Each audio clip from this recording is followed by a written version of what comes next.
ជាងស្រោចមកលើស្មាដែលហត់អើសាមជោគជាប់នឹងសាច់ស្បែកញ័រលៀងជំរៀងរឿងរ៉ាវក្នុងឆ្នាំចាំងដែលធ្លាប់ធ្វើឲ្យយើងដើរអោនមុងបាតជើងប្រឡាក់ដោយធូលីដីហុយដើរមកឆ្ងាយពីក្រុងដែលមិនដែលដេកក្រុងមានរំជួមក៏កាយវិការធ្ងន់សឹកដាច់រហែកតាមពេលវេលាដូចជាចិត្តដែលធ្លាប់រងគ្រោះថ្នាក់រំក្បាច់តាមចង្វាក់យឺតតាមខ្យល់សើចផងយំផងឲ្យអស់ពីក្នុងទ្រូង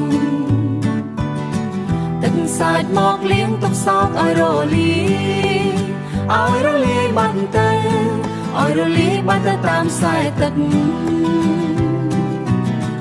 ដៃលើកពុតពេនតាមខ្យល់វាស្រែដូចដើមថ្នោតដែលឈររទល់នឹងខ្យល់មិនបាច់និយាយអីច្រើននោះទេភ្នែកមើលភ្នែកក៏យករឿងគ្រប់យ៉ាងសម្រស់នៃភាពក្រីក្រដែលមានតម្លៃព្រះអាទិត្យរាំងមកពីទឹងខាងកើត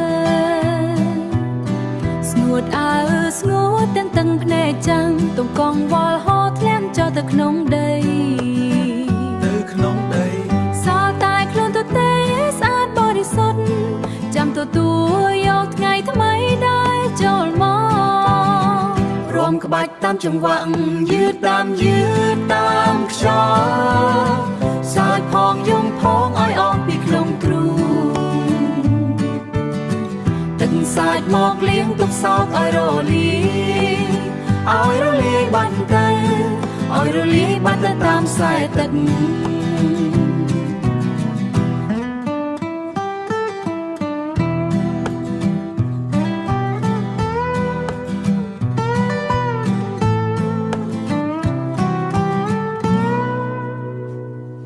ទឹកត្រជាក់ណាស់